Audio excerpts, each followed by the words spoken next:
السلام عليكم ورحمة الله وبركاته.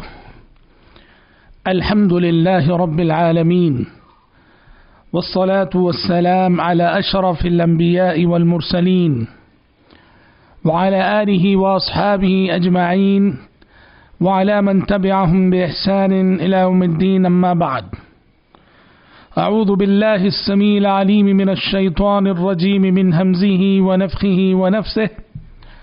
أولئك الذين هدى الله فبهداه مقتده.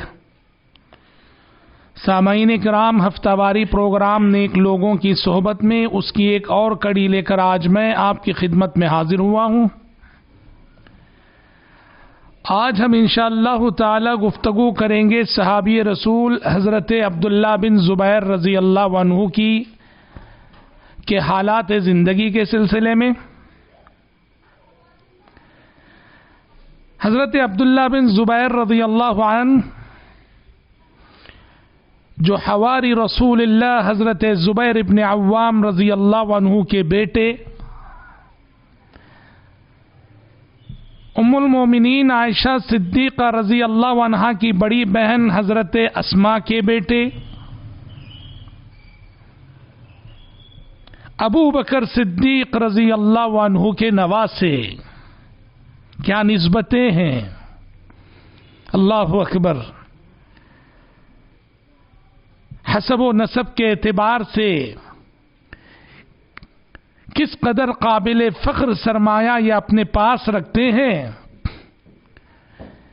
ابو بکر صدیق رضی اللہ عنہ کے نواسے اور ام المومنین عائشہ صدیقہ رضی اللہ عنہا کے بہنجے اور حواری رسول اللہ حضرت زبیر ابن عوام رضی اللہ عنہ کے بیٹے.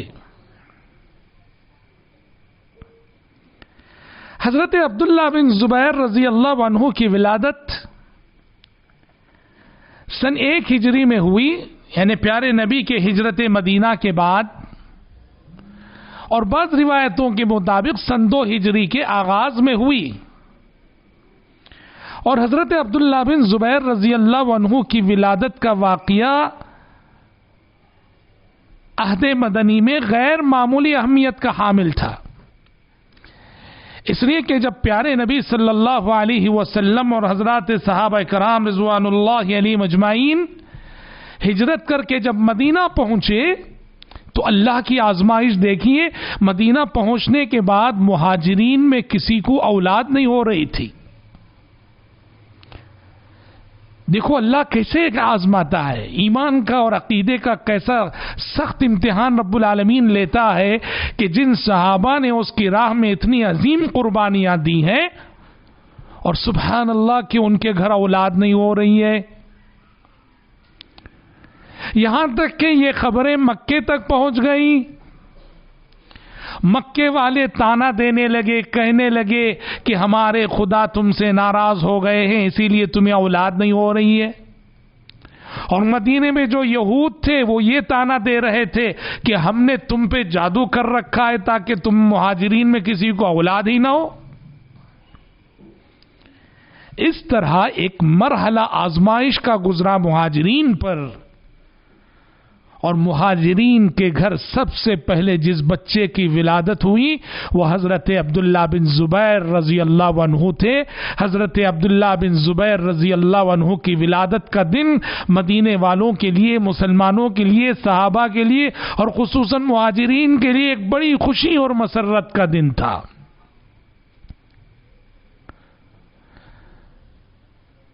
جب تبصرہ کرنے والے دشمنوں کے منہ پر تالے لگ گئے ان کی ولادت سے،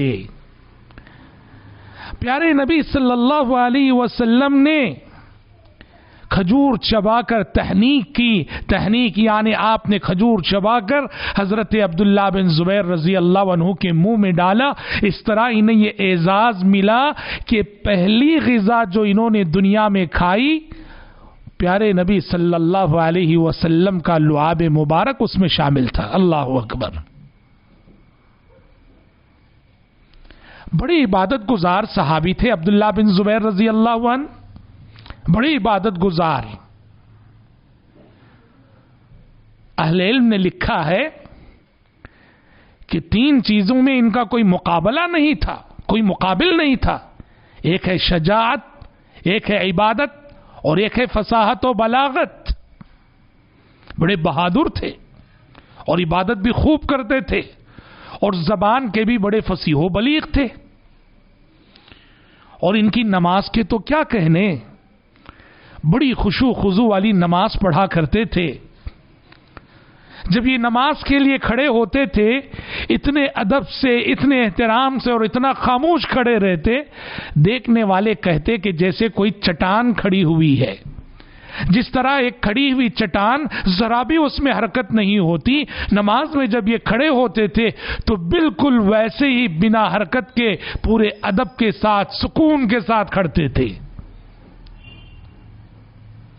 عمر بن دینار رحمہ اللہ نے تو یہاں تک کہا کہ میں نے حضرت عبداللہ بن زبیر کی نماز سے بہتر نماز کسی کی نہیں دیکھی, ان کی نماز سے اچھی نماز کسی کی نہیں دیکھی. اور آپ کی دونوں آنکھوں کے درمیان یعنی آپ کی پیشانی پر باقاعدہ سجدے کا نشان پایا جاتا تھا. اور نماز کا یہ عالم تو نفل روزوں کا بھی بڑا اہتمام تھا آپ کی زندگی میں. صوم وصال رکھا کرتے تھے اور اللہ نے وہ طاقت دی تھی انہیں, وہ روحانی طاقت, کہ تقریباً علامہ ابن کثیر نے اور دوسرے اہل علم نے لکھا ہے کہ 7 دن مسلسل صوم وصال رکھتے تھے. یہ صوم وصال کیا ہے؟ یعنی افطار کیے بغیر روزہ کنٹینیو کرنا. آج صبح آپ نے سحری کر لی, شام جب ہوئی افطار نہ کریں, روزہ رات بھر کنٹینیو کریں, دوسرے دن بھی سحری نہ کریں, ایسے ہی روزہ کنٹینیو کریں, کھائے بغیر پیے بغیر. صوم وصال کے سلسلے میں اہل علم کا بہرحال اختلاف ہے کہ پیارے نبی تو رکھا کرتے تھے لیکن آپ نے اپنی امت کو منع کیا, کہا کہ میں اس لیے رکھتا ہوں کہ میرا رب مجھے کھلاتا ہے پلاتا ہے, اس لیے میں صوم وصال رکھتا ہوں, تم نہ رکھو. لیکن حضرت عبداللہ بن زبیر رضی اللہ عنہ کی سوچ یہ تھی کہ پیارے نبی نے امت کو اس لیے منع کیا ہے کہ عام طور پر انسانوں کے پاس اتنی طاقت نہیں ہوتی کہ وہ 2-3 دن مسلسل بھوکے پیاسے رہ سکیں. اور عبداللہ بن زبیر رضی اللہ عنہ سمجھتے تھے کہ انہیں اللہ نے وہ استطاعت دی ہے, وہ طاقت دی ہے, اس لیے حضرت عبداللہ بن زبیر رضی اللہ عنہ صوم وصال رکھا کرتے تھے. تو عبادات کا اہتمام, عبادتوں میں قلبی لگاؤ,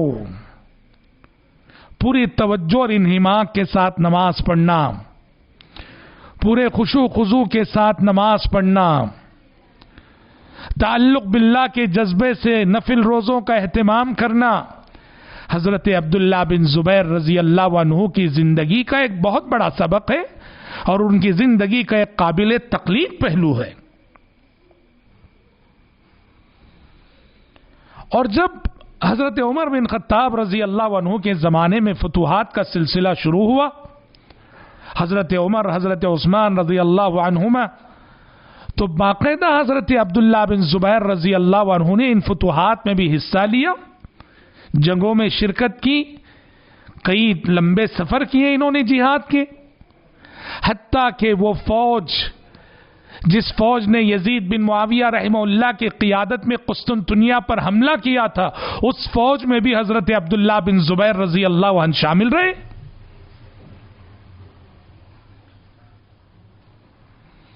اور بعد میں یہ ہوا کہ جب عہد خلافت راشدہ کے بعد امیر معاویہ رضی اللہ عنہ خلیفہ بنے اور امیر معاویہ رضی اللہ عنہ کی وفات کے بعد یہ خلافت یزید بن معاویہ رحمہ اللہ کے حق میں آئی, تو جس طرح حضرت حسین بن علی رضی اللہ عنہ نے ان کی خلافت کو تسلیم کرنے سے انکار کر دیا, اسی طرح حضرت عبداللہ بن زبیر رضی اللہ عنہ نے بھی یزید بن معاویہ کی خلافت کو تسلیم کرنے سے انکار کر دیا.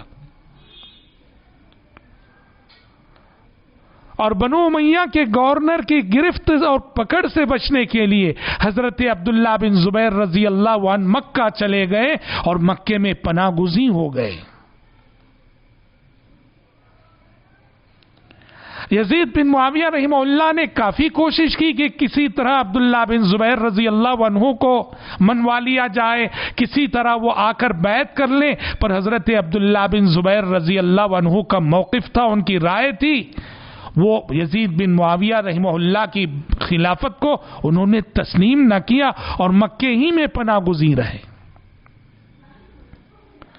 اور جب آگے چل کر یزید بن معاویہ رحمہ اللہ کا انتقال ہو گیا تو مکے ہی میں حضرت عبداللہ بن زبیر رضی اللہ عنہ نے اپنی خلافت کا اعلان کر دیا اور باقاعدہ یہ خلیفہ ہو گئے، اور اس وقت عالم اسلام کا ایک بڑا حصہ حضرت عبداللہ بن زبیر رضی اللہ عنہ کی خلافت کو تسلیم کر چکا تھا۔